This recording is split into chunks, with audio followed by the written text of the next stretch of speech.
జగన్మోహన్ రెడ్డి గారు ఏం చేశారండి? జగన్మోహన్ రెడ్డి గారు ఆ 10% వాటాని అదానీ గారికి కేవలం 640 కోట్లు అనుకుంటా, ఇఫ్ ఐఎమ్ నాట్ మిస్టేకెన్, రూపాయలకు అమ్మేశాడు.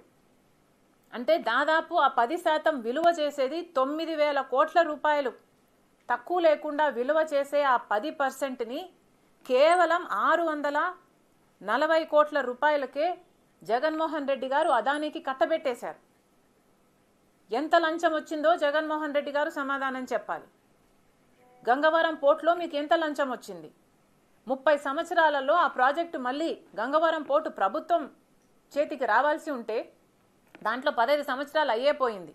ఇంకో 15 సంవత్సరాలలో ఆ పోర్టు మళ్ళీ ఆంధ్ర రాష్ట్రం చేతిలోకి వచ్చేది. ఆ వీలే లేకుండా కేవలం 640 కోట్ల రూపాయలకు 9,000 కోట్లు విలువ చేసే గంగవరం పోర్టుని అప్పనంగా ఇచ్చేశారు. మరి జగన్మోహన్ రెడ్డి గారికి ఎంత లంచం వచ్చి ఉండాలి? ఇంకొక పోర్టు, కృష్ణపట్నం పోర్టు, అలాగే ఒత్తిడి చేసి భయపెట్టి వాళ్ళను బెదిరించి అదానీ గారికి అమ్మిపించారు. పక్కనే జెన్కో ఉంది. జెన్కో ఇప్పుడు కోల్ సప్లై చేయాలి అంటే ఏదైతే అదానీ పోర్ట్ నుంచి వస్తుందో, ఏ ధరలు వారు నిర్ణయిస్తారో ఆ ధరలకే ఇప్పుడు జెన్కో కోల్ అమ్మాల్సిన పరిస్థితి ఉంది. అంటే జెన్కో కోల్ ప్రైస్ని సెట్ చేస్తున్నది కూడా అదానీ వాళ్ళే ఈరోజు. మరి జగన్మోహన్ రెడ్డి గారికి ఎంత లంచం వచ్చి ఉండాలి? ఇంకెన్ని ప్రాజెక్టులు ఇవ్వలేదు జగన్మోహన్ రెడ్డి గారు? ఇంకోటి డేటా సెంటర్, 40,000 ఉద్యోగాలు ఇస్తామన్నారు అదానీ గారు. జగన్మోహన్ రెడ్డి గారు అప్పనంగా ల్యాండ్ కట్టబెట్టేశారు. డేటా సెంటర్లో అన్ని ఉద్యోగాలు వస్తాయా అండి? డేటా సెంటర్ అంటే డేటా స్టోరేజ్ చేసుకునే సెంటర్, హార్డ్వేర్ మోస్ట్లీ. 40,000 ఉద్యోగాలు ఇస్తామన్నారట, ఈయన ఇచ్చేశాడట. మరి జగన్మోహన్ రెడ్డి గారికి ఎంత లంచం వచ్చి ఉండాలి? బీచ్ శాండ్ మైనింగ్ మొత్తం అదానీకే. జగన్మోహన్ రెడ్డి గారికి ఎంత లంచం వచ్చింది? సబ్మరీన్, విశాఖపట్నంలో ఏదో సబ్మరీన్ డీలు, మరి జగన్మోహన్ రెడ్డి గారికి ఎంత లంచం వచ్చింది? ఇలాంటివి ఎన్ని ఉన్నాయి? జగన్మోహన్ రెడ్డి గారికి ఎంత లంచం వచ్చింది? ఆంధ్ర రాష్ట్రాన్ని ఒక బ్లాంక్ చెక్గా అదానికి రాసిచ్చేశాడు జగన్మోహన్ రెడ్డి గారు. ఆంధ్ర రాష్ట్రాన్ని కాస్త అదానీ రాష్ట్రంగా చేశారు. మరి ఎంక్వైరీలు జరగాల్సిన అవసరం లేదా?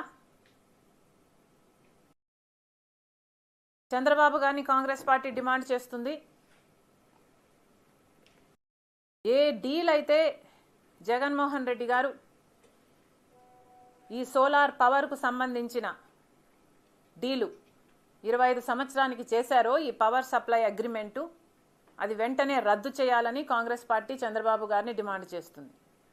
అంతేకాదు అదానీని అంతర్జాతీయ స్థాయిలో అవినీతి పరుడుగా డిక్లేర్ అయ్యాడు కాబట్టి ఆయనను కూడా మన రాష్ట్రంలో, ఆంధ్ర రాష్ట్రంలో బ్లాక్ లిస్ట్ చేయాల్సిన అవసరం ఉంది. అంతేకాదు అదానీ జగన్మోహన్ రెడ్డి గారు చేసిన అన్ని డీల్స్ని కూడా ఎంక్వైరీ వేయాలని కాంగ్రెస్ పార్టీ డిమాండ్ చేస్తుంది.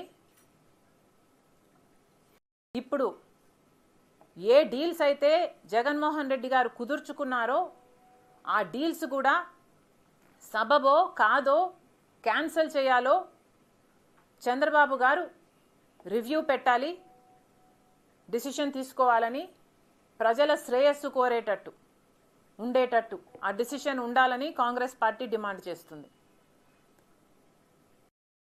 ఇంకొకటి కూడా చెప్తున్నాం చంద్రబాబు గారికి.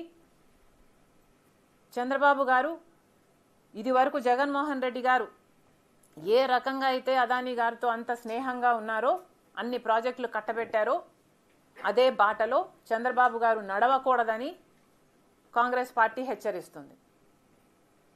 ఎలాగైతే జగన్మోహన్ రెడ్డి గారి హయాంలో అదానీ గారు అన్ని ప్రాజెక్టులు, అన్ని బిజినెస్ డీల్స్ను సమకూర్చుకున్నారో, మళ్ళీ అదే పొరపాటు చంద్రబాబు గారి హయాంలో కూడా జరగకూడదని కాంగ్రెస్ పార్టీ డిమాండ్ చేస్తుంది. ఎందుకంటే ఇప్పటికే అదానీ చాలా ప్రాజెక్టులలో, రోడ్ల దగ్గర నుంచి, పోర్ట్ల దగ్గర నుంచి చాలా ప్రాజెక్టులలో ఆంధ్రప్రదేశ్ దగ్గర అర్జీలు పెట్టుకొని ఉన్నారు.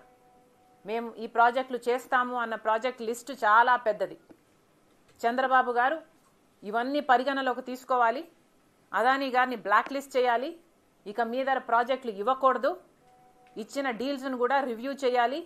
ఈ సోలార్ పవర్ సప్లై అగ్రిమెంట్ చేసింది జగన్మోహన్ రెడ్డి గారు చేసిన అగ్రిమెంటుని వెంటనే రద్దు చేయాలని కాంగ్రెస్ పార్టీ డిమాండ్ చేస్తుంది. అంతేకాదు ఈరోజు భారతదేశం ప్రధానమంత్రిగా మోడీ గారు ఉన్నారు.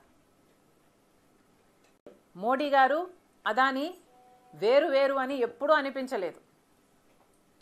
అదానీ